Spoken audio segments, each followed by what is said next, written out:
Déjame hacer un disclaimer, que es bueno, que este paper lo presenté solamente una vez y en inglés, y ahora va a Mm. ser una vez en español, así que puede ser que si me pierdo un poco, ténganme paciencia. Eh, y el otro disclaimer, viene con muchos disclaimers este paper, es que es un paper de political economy por el momento que tiene más political que economy. Eh, pero me parecía que valía la pena contárselos porque lo estamos encastrando, digamos, dentro de una agenda un poco más grande y ya estamos buscando datos de comercio internacional y de otras cosas para ver si esto que les voy a contar ahora tiene algo de relevancia también en el comercio internacional. Eh, y en ese caso sería como la misma estructura de paper con otros datos. Entonces se los cuento a ver si se creen lo que tengo y si vale la pena extenderlo. Y sin dudas, pregúntenme durante la presentación todo lo que quieran. Eh, bueno, este paper es con un amigo, Federico Curci, que era compañero mío acá en la universidad, en CUNEF, y ahora está on leave porque está en el Ministerio de Economía de España.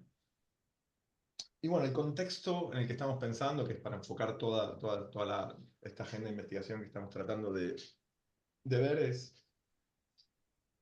en el mundo las cosas se están complicando, ¿no? Es un statement muy general. Hay índices de riesgo geopolítico que se pueden calcular de muchas formas. Acá les estoy mostrando uno que calculan Caldara y Jacobello. Publicaron un paper en el 2022, pero actualizan la serie hasta ayer, que básicamente miran cómo levantan de los diarios todas las noticias relacionadas con riesgo geopolítico a nivel mundial y construyen este índice. Y como pueden ver, desde la invasión de Ucrania en el 2022, o sea, la invasión Rusia en Ucrania en el 2022, estamos al tope del siglo XXI, con excepción del atentado a las torres y de todo lo que siguió después, excepto el 2002 y el 2003, digamos, estamos en el momento de riesgo geopolítico más importante del siglo XXI, que empieza, como que se desata con la invasión Rusia en Ucrania. Si miramos, por ejemplo, la invasión del 2014, no hay un pico en el riesgo geopolítico. Entonces, estamos enfocados en este periodo que va a ser en los datos fundamentalmente del 21 al principio del 21 a fines del 23. Y la gran pregunta es, bueno, ¿cómo afecta este riesgo geopolítico a las sociedades en general? A nivel político, a nivel económico, etcétera. El, la pregunta un poco más específica es cómo afectan estos conflictos en el resto del mundo, vamos a decir, a países que no están relacionados directamente con el conflicto. ¿Sí? Como está la guerra en Ucrania, por ejemplo, cómo afecta a países que no tienen ninguna conexión directa ni con Ucrania ni con Rusia en este caso. Y el contexto de los datos en nuestro setting va a ser en particular cómo afecta este conflicto a las actitudes políticas de los españoles. ¿Sí? Desde opinión sobre la guerra, intención de voto, de hecho voto y algunas cosas más. ¿Qué sabemos de la literatura? La literatura se divide en dos. Lo que hay escrito sobre esto es cómo afectan las guerras a los países directamente involucrados en las guerras. Ahí les estoy poniendo solo dos papers, uno más teórico de ciencias políticas y el otro bien empírico de economía, que lo que se demuestra es que las guerras favorecen a los... Sí, Sí, sí, no era para mí. Que las guerras favorecen al ejecutivo, ¿no? Típicamente al presidente. El paper de Colucci es súper interesante. Es como la crisis de los misiles subió el apoyo de Kennedy a Kennedy en Estados Unidos. Ahora, hay una literatura muy, muy nueva, si se fijan, como de los primeros papers del 2022 que conocemos, todos publicados en Economía, de cómo afecta la guerra a las regiones o a los países no involucrados. Y el mecanismo principal siempre es a través de lazos identitarios, ¿sí? Si por algún motivo yo me identifico más con un lado o con el otro, entonces yo tiendo a apoyar más a un lado que al otro y por lo tanto apoyaré localmente eh, a quienes se identifiquen igual que yo con un lado o con el otro. La pregunta que queda abierta es, ¿qué pasa con los países que tampoco tienen links identitarios con los países involucrados en el conflicto? Si el link, si el mecanismo que explica cambios en actitudes políticas o de comercio internacional no tiene que ver con la identidad o con patriotismo, con nacionalismo, este tipo de cosas, ¿cuál puede ser qué otro mecanismo puede haber? Y por eso vamos a ver España. Los mecanismos que creemos que pueden estar explicando lo que pasa, todavía en términos un poco teóricos, si se quiere, pueden estar directamente relacionados con la guerra, como pueden ser cosas de seguridad nacional, o indirectamente relacionados, que pueden estar relacionados con divisiones o con clivajes históricos en un país. En España típicamente se habla mucho del anticomunismo, como uno de los legados de Franco es el anticomunismo, pero más genéricamente podríamos hablar como de la Guerra Fría, ¿no? En relación a lo que está pasando ahora. Y estos dos no son excluyentes, pueden estar las dos cosas pasando al mismo tiempo. Es una forma de pensarlo, nada más. Bueno, ¿por qué España? Tenemos tres argumentos, más allá de los argumentos personales de que vivimos acá. Tenemos tres argumentos metodológicos para mirar España. Vamos a argumentar que tenemos una buena medida de este clivaje histórico que creemos que es el más importante para España. Tenemos datos muy buenos. Hay desde la vuelta a la democracia en España, prácticamente del 79 hasta acá, hay una encuesta mensual de actitudes políticas que vamos a usar mucho. Después les voy a contar cómo. Tenemos digitalizados todos los discursos de todos los legisladores en España del periodo del 21 al 23. Entonces tenemos como mucha potencia de datos. Y después voy a tratar de convencerlos de las razones econométricas y de identificación del paper. Pero déjenme que les cuente cada una de estas tres cosas. Ya yendo al caso específico, la invasión de febrero del 22 a Ucrania de parte de Rusia, de la forma en que se articuló, al menos mediáticamente, esta guerra, fue como la OTAN contra Rusia, ¿no? Como pro-NATO o pro-OTAN o anti-OTAN. Y si uno mira, para el caso de España, las búsquedas en Google de la palabra, del término OTAN, se disparan con la invasión. ¿Sí? Como si se ven en febrero del 22, está el pico de búsquedas de la palabra OTAN. Y lo interesante es que no pasó esto mismo con la invasión del 2014, que es cuando, ¿no? Cuando podríamos decir, se desata históricamente, bueno, históricamente, con la primera invasión, vamos a decir, de Rusia a Ucrania. El segundo pico que ven acá es porque se hizo como una conferencia de la OTAN en Madrid en junio del 22 y ahí también subieron las búsquedas. Pero el pico que estamos mirando es el primero. ¿Cómo se articuló esto? A través de como pro-OTAN o anti-OTAN, pro-OTAN versus Rusia. ¿Cuál es el problema de esto? Que hay pocas medidas de apoyo a la OTAN como para tratar de ver cómo se posiciona la gente respecto al conflicto. Cualquier medida que miremos posguerra va a estar afectada por la guerra y potencialmente una medida de pro o anti-OTAN puede estar mezclada, puede estar confundida con otras actitudes partidarias.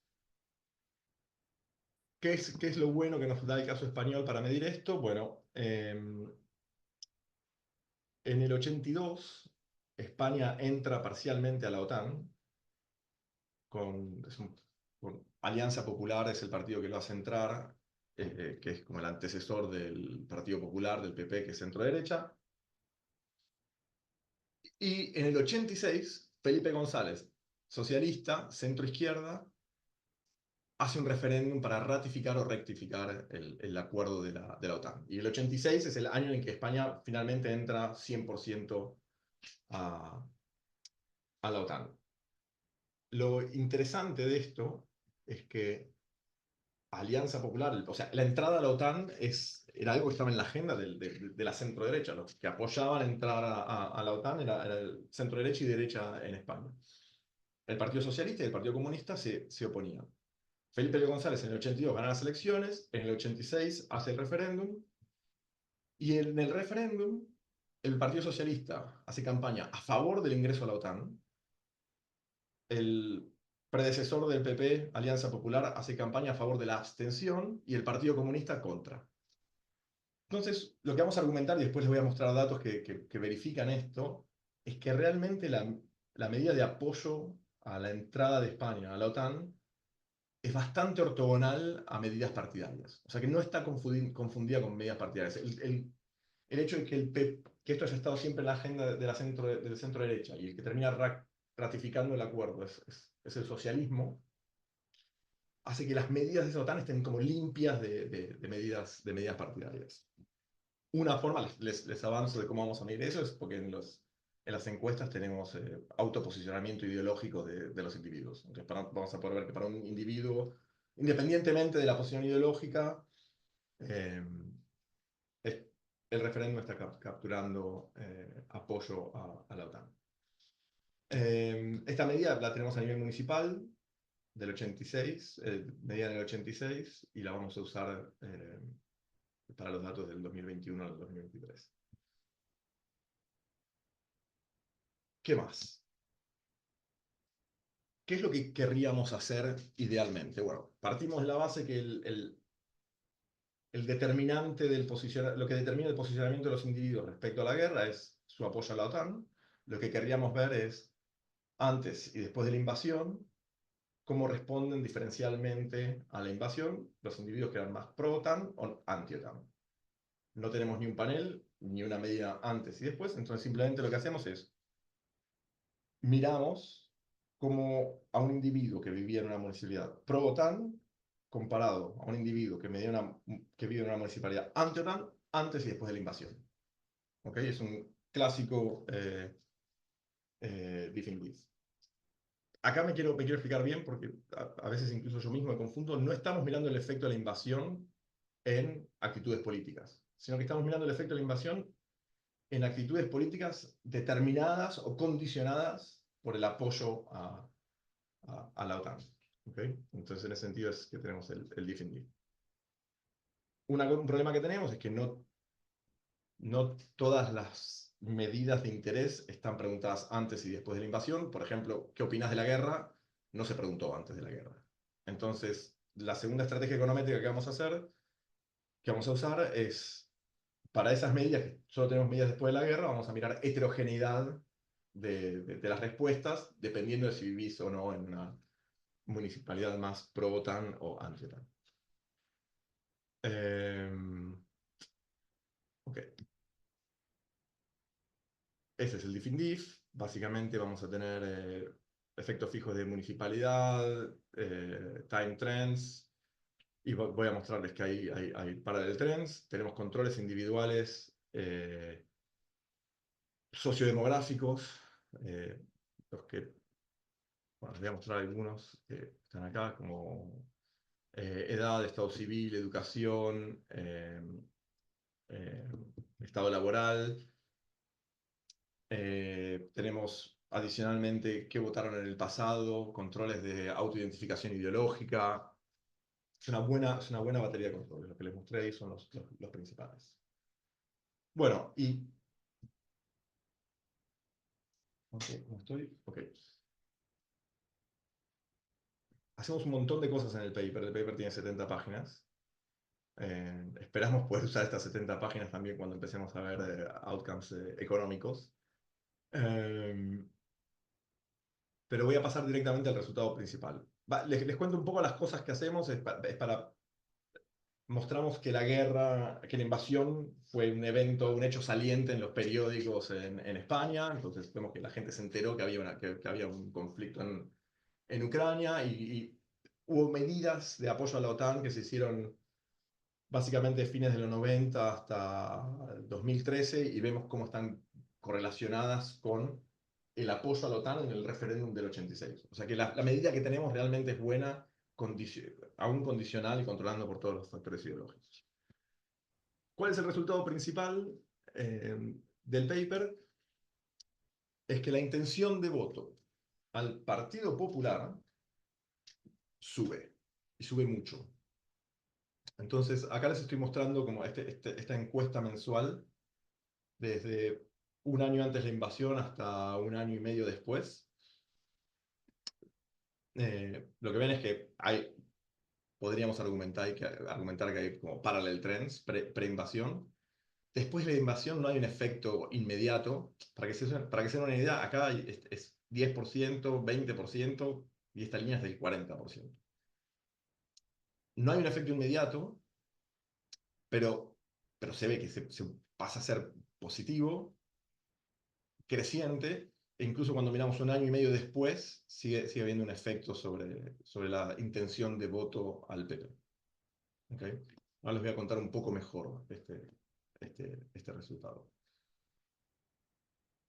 Les voy a mostrar la tabla. Entonces, el efecto es de 0,28. ¿Qué significa que el efecto es de 0,28? Que si comparamos municipalidades en el primer cuartil contra el cuarto cuartil de apoyo a la OTAN según el apoyo a la OTAN histórico, o sea, según el referendo del 86 propuesto por el Partido Socialista, la intención de voto al Partido Popular sube en 5 puntos porcentuales. Así que este es realmente un efecto grande. Cuando estamos mirando como cosas como intención de voto, este es un efecto muy, muy importante. ¿Y a expensas de qué viene la suba de la intención de voto por el Partido Popular, la centro-derecha? A expensas de todo el resto de los partidos, Partido Socialista, del resto de la izquierda, incluso de la derecha y de la extrema derecha, 10 pero también a minutos, expensas, Agustín. perfecto, gracias, incluso a expensas de la abstención, como que hay más gente o sea, sube la intención de voto y sube la intención de voto por el Partido Popular. Esto se los tengo que mostrar para convencerlos de la medida de la OTAN. Fíjense que los resultados están más o menos, esta línea, están más o menos en la misma orden de magnitudes que los que les mostraba acá en la intención de voto al PP. Y esto se mantiene controlando por ideología individual. O sea, la gente se pone en la escala de izquierda a derecha de 0 a 10, controlando por ideología, el resultado se mantiene. Controlando por el share de voto a la centro-derecha, centro-izquierda y Partido Comunista, el resultado se mantiene. En algún momento alguien nos hizo el comentario cuando estábamos contando el paper que esto podía estar influenciado por las distancias a las bases militares en España. No afecta a los resultados. Entonces, como que este efecto es un efecto bastante robusto, vamos a decir. Lo otro que les quería mostrar, que me parece interesante, es en julio del 23 hubo elecciones municipales en toda España. Y este efecto que se ve en la encuesta no se traslada al 100%, pero se ve también en el voto efectivo para el PP, en este caso ya a expensas de la izquierda, sobre todo, y que sube el turnout. Entonces tenemos el resultado de intención de voto y de voto efectivamente. Acá ya ven que las asociaciones son mucho menos, ya no son datos individuales, es macheando municipalidad a municipalidad.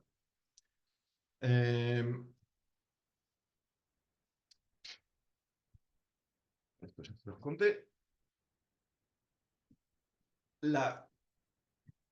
Creo que la cosa más interesante de esto es entender el mecanismo, ¿no? ¿Qué es lo que está pasando? Y eso va a ser, con suerte, la última diapositiva. Pero déjenme que les vaya contando algunas cosas. Esto ya es el cross-section. Esto ya es después de la invasión, porque estas son preguntas que no se hicieron antes. Pero hay preguntas del estilo, la pregunta es simpatía por Rusia, ¿no? Entonces se pregunta esto, ¿qué nivel de simpatía tiene uno por Rusia? Lo que se ve es que cae bastante post-invasión, especialmente en municipalidades más pro-OTAN. Y lo otro que es interesante es que hay como que actitudinalmente la gente se vuelve como que desconfía de Rusia. Y con esto les muestro estos resultados. Piensan que hay crímenes de guerra. Todo esto en las municipalidades más pro-OTAN. Piensan que hay más crímenes de guerra. Piensan que Rusia usó armas de destrucción masiva. Piensan que Rusia puede llegar a invadir Europa del Este, que hay riesgo nuclear, que hay que sancionar a Rusia, que la OTAN tiene que intervenir Rusia, ¿no? Como que se vuelve, como que las municipalidades muy pro-OTAN se vuelven muy anti-Rusia. Pero lo más interesante de esto, me parece, es que no se vuelven más pro-Ucrania. No hay más simpatía para Ucrania, no, la gente no piensa en las municipalidades más pro-OTAN que hay que ayudar a los refugiados ucranianos, ni que hay que hacer que Ucrania entre a la OTAN. Nada. Entonces, esta articulación a través de la OTAN es OTAN-Rusia. ¿Sí? Esto parece ser bastante claro. Esto no se los voy a mostrar. Les voy a mostrar lo que me parece que es más interesante, que es esto, que es políticos. ¿Sí? Entonces acá lo que hicimos fue digitalizar todos los discursos de los diputados españoles entre el 21 y el 23, que es lo que llaman acá la legislatura 14, y hacemos una cosa bastante básica de text analysis, que es ver de qué hablaron y medimos el sentimiento con el que hablaron, ¿no? Hacemos sentiment scores, sentiment analysis para ver cómo hablaron de cada uno de estas cosas. Igual les voy a mostrar uno solo, entonces voy a estar bien de tiempo. Acá sí es un diff in diff, pre-post invasión, diputados del PP respecto a diputados del resto de los partidos. Entonces, la centro derecha respecto al resto de los partidos. Y lo que vemos es que los diputados del PP es mucho más probable que hablen en sus discursos. Esto es controlando por la orden del día, o sea, controlando por el tema del que tienen que estar hablando. A veces puede ser que estén hablando de aborto y mencionan a la OTAN. Entonces es mucho más probable, o es más probable que mencionen a la OTAN, que mencionen a Rusia, aun si es menos probable que mencionen guerra. ¿Sí? Entonces, como que en los discursos el PP como que trae a colación, por nada, vamos a decir, NATO y la OTAN y Rusia. Y les voy a mostrar para Rusia, bueno, esto es lo mismo con los coefficient plots, y les voy a mostrar para Rusia, si no estoy mal, que cuando hablan de Rusia, o sea, los diputados del PP hablan más de Rusia y hablan más negativamente de Rusia que todo el resto de los diputados, o de los diputados de los otros partidos. Entonces, acá usamos un BERT model, diría, bastante básico para medir para hacer el sentiment analysis de los discursos cuando mencionan a Rusia, y este efecto es bastante claro. Entonces, ¿qué es lo que creemos que está pasando? Están estos papers, algunos los que cité, como por ejemplo el de Colucci, de que ante eventos internacionales, los políticos hacen reactivan, ¿no? Como narrativas históricas que los pueden beneficiar electoralmente, ¿no? Entonces, tiene pinta que lo que está pasando acá es, el conflicto se articuló como OTAN contra Rusia, los diputados del PP ven que pueden sacar provecho de esto, hablan más de Rusia, hablan más negativamente de Rusia, y ese es el mecanismo que explica, ¿no? Como ese revivir la narrativa si se quiere, de la Guerra Fría, así que los votantes se vuelvan más pro-PP, a pesar de que la medida que tenemos del referéndum de pro-OTAN viene determinada por el referéndum hecho por el Partido Socialista. Si tengo... Voy a saltear esto un segundo. Acá cambié, esta es una diapositiva nueva. Lo que queremos ver, hay algunos artículos que... Entonces, ese es este artículo, ¿no? Vemos cómo los conflictos geopolíticos internacionales pueden afectar como actitudes políticas domésticas, aun si no hay un link identitario, porque los partidos políticos aprovechan el conflicto para revivir, ¿no? Para articular a través del conflicto como viejos clivajes, ¿no? que los podrían beneficiar políticamente. Lo que queremos hacer ahora, que estamos tratando de obtener los datos a nivel municipal en España, es mirar si esto afecta al comercio internacional con regiones no directamente involucradas con el conflicto. Está este argumento de que mecánicamente se comercia menos con Rusia, pero se empieza a comerciar con países vecinos, ¿no? Como que se terceriza el comercio internacional a través de países vecinos para poder seguir exportando a Rusia y queremos ver si este clivaje histórico pro-OTAN, anti-OTAN, puede estar afectando, por ejemplo, el comercio internacional. Por ahora terminamos de armar una base a nivel provincial, pero queremos ver si la obtenemos a nivel municipal, que es la variación eh, que tenemos. Entonces, ese es el proyecto más grande, que en principio econométricamente sería eh, muy parecido a este, digamos. Pero ese es lo que sería, ese es el objetivo de mediano plazo de este proyecto.